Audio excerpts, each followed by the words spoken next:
সবাই কেমন আছো এবং নিশ্চয়ই খুব ভালো আছো। আমিও আছি। এই যে সকাল সকাল একবার রোদ একবার মেঘ, এখন আবার মেঘ করে এসছে চারিদিকে। খুব হাওয়া দিচ্ছে, শুনছি তো আপডেট খুব বৃষ্টি বৃষ্টি হবে নাকি। কত বৃষ্টি বৃষ্টি যায় না, হালকা হালকা একটু হলে ঠিক আছে। যেমন কালকে মেয়ে কলেজ থেকে আসার সময় একটু হালকা হালকা হলো তো, কিন্তু রাতে ঘরে দরজা জানালা বন্ধ করে ভেতরে ঘরের ভিতর খুব গরম। কালকে রাত্রিবেলা রান্না বান্না করে তারপর ওইখানটা বসেছিল, তখন দাদাই আসতে একটু দেরি হয়েছিল বারান্দায়। এত সুন্দর হাওয়া দিচ্ছিল, খুব ভালো লাগছিল। আর এই যে এখন একটু চা নিয়ে খেতে খেতে তোমার দাদাভাই বেরিয়ে গেলো চাটা খেতে খেতে। আর তোমার সঙ্গে একটু কথা বলিনি, চলো। আর মেয়ের পরীক্ষা তো কাল সোমবার দিনে একটা পরীক্ষা ছিল, সেটা পোস্টপোন করা হয়েছে। কি একটা সরকার থেকে একটা কি মানে ছুটি হঠাৎ করে একটা ডিক্লেয়ার করেছে, ওটাকে নিয়ে গেছে সেই 14 তারিখে। কী বলবো আর পরীক্ষা, কালকে পরীক্ষাটাও খুব 8 কোশ্চেন্সে খুব একটা এই হয়নি। যাই হোক, পরে পরীক্ষা আছে, নেক্সট পরীক্ষা হচ্ছে বুধবার মনে আছে 6 তারিখ, বুধবার হয়ে যায়, বুধবারই মনে। চলো, আর কি বলবো, সঙ্গে থাকো, দেখতে থাকো। তারপর দেখো এই যে ঘর ঝাড় দেওয়া শুরু করছি। আর আজকের ওয়েদার এখন কদিন ধরেই দেখছি এরকমই করছে, খুব হাওয়া দিচ্ছে। আর মাঝে মাঝে এত রোদ উঠে যাচ্ছে, এই দেখো কত রোদ উঠেছে। আর মাঝে মাঝে মেঘলা হয়ে যাচ্ছে। ওই যে বলছি, আকাশ আমাদের সাথে লুকোচুরি খেলছে। মানে এই ওয়েদারে না ছাদে জামা কাপড় দিয়েও খুব রিস্ক, জানো তো। কোথা থেকে আর এমন করে মাঝে মাঝে বৃষ্টি এসে যাবে না, মানে পুরো শ্রাবণের ধারার মতো। খুব বিরক্তিজনক একদম। শুকনো শুকনো জামা যদি ওরকমভাবে ভিজিয়ে দেওয়া যায়। আর এর আগের বছর তো আমি মানে এই রকম বর্ষাকালে জামা কাপড় মানে শুকাতে দিয়েছিল। এবার রান্না করতে করতে খালি দেখছি শ্রাবণ মাসে। আর এবার আনতে গিয়ে সিঁড়ির ওখানে পড়েই গেছিলাম, জানো। মানে খুব রিস্ক। আমাদের দাদাভাই বলবে ঠিক আছে ভিজে যা, পোটার পরে শুকোবে, তুমি পড়ে। তারপর ভাবলাম যে সত্যি তো। কিন্তু এই যে আমাদের যা হয় দেখো। তারপর ভাবলাম যে আজকে তো মেয়ের এক্সাম নেই, তাহলে ঘরটাও যতটা পারি মুছে নিই। ওদিকটা মুছে নিয়েছি, ডাইনিংটাও মুছে নিয়েছি। কিন্তু ডাইনিংটা আমাকে দুবার করে মুছতে হয়, কারণ কাছাকাছি করলে ওয়াশরুম থেকে বেরোতে হয়, তো ওখানটা একটু জল জল হয়ে যায়, ওখানে আবার মুছে দিই ওই জন্য। তারপরে দেখো, আমি তো চিড়ে আম সব কিছু খেয়ে নিয়েছি, এখনও আম রয়েছে, বলে খাচ্ছি। আর কী করবো বলো। এবার দেখো আজকে শনিবারে তো আমাদের না নিরামিষে পোস্তটা মানে করা হয়ে যেত না। শনিবার সময় বললাম না, অভ্যেস হয়ে গেছে, যেহেতু শাশুড়িমা শ্বশুরমশাই নিরামিষ খেতে শনিবার, তখন আমিও খেতাম। আর এই পোস্ত হতো তখন প্রত্যেক শনিবারে, সেই অভ্যেসটা এখনও রয়ে গেছে। তোমাদের দাদাভাই তাকে একদম নিরামিষ খেতেই চাইতো না। আসলে আমার শাশুড়ি মা নিরামিষ বলতে শুধু পোস্ত আর পাঁচমিশালি তরকারি, এছাড়া আর উনি কিচ্ছু করতেন চাইতেন না, ওই জন্য মানে খেতে চাইতো না ও। কী বলবো আর, চলো আর কি বলবো। তারপরে দেখো আলুগুলো ভেজে নিলাম, দেখলে তো। তারপরে একটু ঝিঙেটা পরে দিই, না আগে একদম গলে যাবে। আলু ঝিঙে সব ভাজা হয়ে গেল, একদম পোস্ত দিয়ে দিলাম। আর এখন পোস্ত মানে এত দাম হয়ে গেছে, কি বলবো আর। মানে খুব গায়ে লাগে এখন পোস্ত। একটু মানে যে কন্টেনারটার মধ্যে একটু থাকলে না, ওটা তো ধুয়ে ঠুয়ে পরে দিয়ে দেবো মিক্সার গ্রাইন্ডারের ওখানে। মানে একটু ফেলা যাবে না, এখন যা মানে সোনা পুরো। এই দেখো না, সমস্ত আবার একবার জল দিয়ে একটু ধুয়ে দিয়ে দেবো, জানো তো। একদম লঙ্কা ঠঙ্কা দিয়ে আমি বেটে নিই পোস্তটা, তোমাদেরকে বলি। তার মধ্যে 1 চিমটি মিষ্টি দিয়ে দিই। আর এই পোস্তটা খেতে কিন্তু খুব ভালো হয়েছিল, জানো তো। আমার মেয়েও এই বাড়ির মধ্যে পোস্ত মানে খাওয়া শিখে গেছে, ওরও খুব পোস্ত ভালো লাগে। আর থিকনেসটা না এরকম রাখলাম কেন বলো তো, এরপরে একদম মানে শুকনোই হয়ে যায় পুরো। আর কাঁচা সর্ষের তেল, যেটা মানে আমার পোস্তর সঙ্গে দিতে ভীষণ ভালো লাগে, সর্ষে বাটার পোস্তর সঙ্গে। এখন তো সর্ষে বাটাটা খুব কমই খাচ্ছি, ফ্যাটি লিভারটা ধরার পর, মানে যখন ধরা পড়লো তারপর থেকে। আর দেখো আজকে না মাছ আর অমলেট মানে ডিম একসঙ্গে রান্না করব। আমি ভেবেছিলাম প্রথমে ডাল আছে এবার আমি বললাম তাহলে মানে অমলেট করি, এবার না, একই সঙ্গে এইভাবেই রান্না করে নিই। দেখো পেঁয়াজটা ভেজে নিলাম, এদিকে আবার চিচিঙ্গা করছি, চিচিঙ্গাটাও রয়েছে। মানে রান্না কি বলো তো, না একটার পর একটা মানে হয়েই যাচ্ছে কিন্তু সকাল থেকে। আর চিচিঙ্গাটা ভীষণ কচি, আর এই চিচিঙ্গা তো তোমাদের দাদাভাই মুখেই দেবে না। আমি মেয়েকে খাওয়া শিখিয়ে দিয়েছি। আর এখানে এই বাড়িতে একবারে কোথাও খাওয়াই হতো না। এই আমার মেয়ে বড় হয় একটু হওয়ার পর দিয়ে মেয়েকে খাওয়ানোর পর থেকে আনা হয়। মানে আমি আর মেয়ে খাই, একার জন্য তার করতে ইচ্ছা করতো না। তারপরে দেখো এই যে বললাম মাছ ডিম আজকে একসঙ্গে রান্না হবে।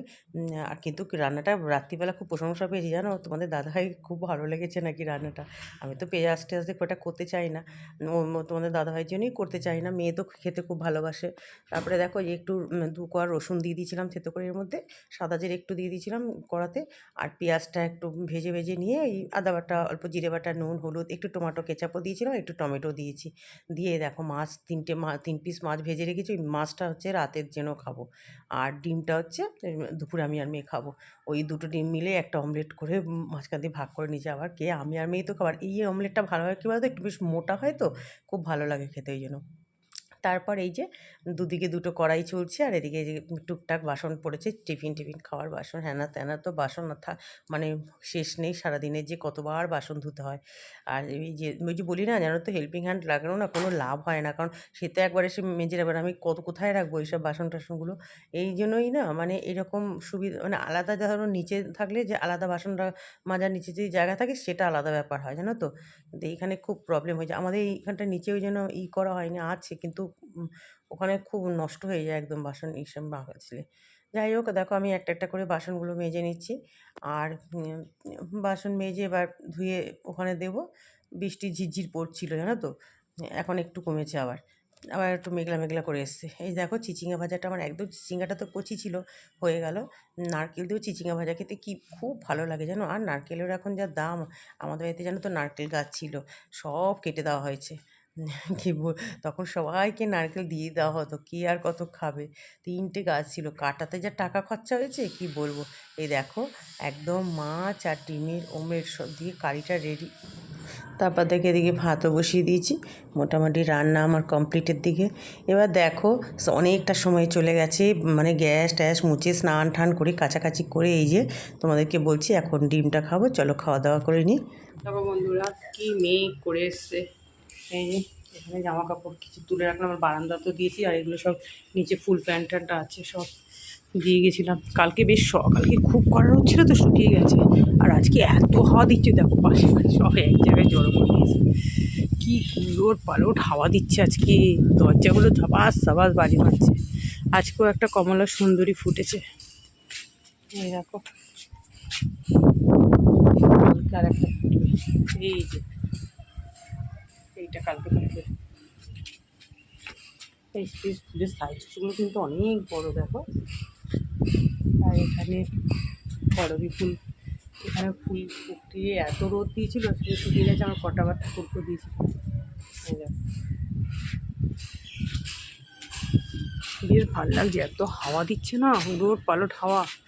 ওদের জামা কাপড়গুলো কী করেছে দেখো, একটা এদিক একটা ওইদিকে নিয়ে চলে গেছে, একদম মানে যাতা কাণ্ড করে দিয়েছে। বৃষ্টি আসলে না ওইগুলো খুলতে দম বেরিয়ে যাবে, এত পেঁচিয়ে গেছে, ওই জন্য আমি খুলে নিয়ে চলে গেলাম, বারান্দায় দিয়ে দেবো। আকাশটা কি ভালো লাগছে দেখো, কুয়াশা বাসা মেঘ।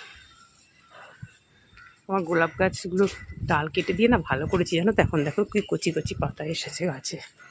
এই দেখো 4টে গোলাপ গাছে সব কচি কচি পাতা, আর বেলপাতাও কেটে নিয়ে গেছিলো, আবার কচি কচি পাতা ভর্তি হয়ে গেছে। চলো চলে যাই, গিয়ে একটু শুই, এক্ষুনি আবার কিছুক্ষণ বাদে তোমার দাদাভাই এসে যাবে। শুভ সন্ধ্যা বন্ধুরা, এখন বাজে হচ্ছে 7টার মতো বাজে। আজকে দুপুরে সেই জামা কাপড় নিয়ে আসলাম, তারপর থেকে এত হাওয়া দিচ্ছিল, মানে উলট পালট বলছিলাম, উলট পালট সারা দুপুর বেশ হাওয়া দিচ্ছিল, ভালো মানে বৃষ্টি হবে, এত মেঘ করে এসছে, কিন্তু না বৃষ্টি হয়নি। এখন ছাদে কি হাওয়া, একটু দাঁড়িয়েছিলাম, কি হাওয়া দিচ্ছে ছাদে, কি বলবো তোমার দাদাকে, তাই বললাম যে ছাদে গিয়ে বসো গেছি, আমি খুব সুন্দর হাওয়া দিচ্ছে। হাওয়াটা দিলে বেশ ভালো লাগে জানো তো। কিন্তু কি বলতো, একটু যে রাত্রি হবে না, মশা ছোট ছোট ছোট ছোট পোকার মতো মশা, মানে ছাদে বসলে তোমাকে ব্যাট নিয়ে গেলে আর কন্টিনিউস আমাকে হাত পায়ের উপরে ব্যাট দিয়ে চালাতে হবে, ভীষণ মশা থাকে, ওই জন্য আর ইচ্ছা করে না। কিন্তু হাওয়াটা দারুণ লাগে, মানে ঘরে ভালো লাগে, আমি যখন একটু হাঁটি ছাদে একটু হাওয়া দিলে বেশ ভালো লাগে। কালকে রাতেও হাওয়া দিচ্ছিল খুব সন্ধ্যের পর থেকে। এই বারবার খবরে আপডেট দেখাচ্ছে যে ঝড় বৃষ্টি হবে, জানি না বাবা, বেশি ঝড় বৃষ্টি দরকার নেই, পদ্মাগুলো কি সুন্দর উঠছে এত হাওয়া দিচ্ছে বলে। চলো চা বসিয়েছি, সন্ধ্যাবেলা একটু করে তোমার টিফিন মিষ্টি নিয়ে ওইগুলো দিয়ে চালিয়ে দেবো টিফিন সন্ধ্যাবেলা। আর এই মিষ্টি বার করে আনতে তবু যে মানে সুগার এবার হবেই, সব এমনি লেভেলে চলে এসছে, আরও মানে হয়ে যাবে। চলো তাহলে আজকের ভিডিওটা তাহলে এত পর্যন্তই, সবাই ভালো থেকো, সুস্থ থেকো, টাটা।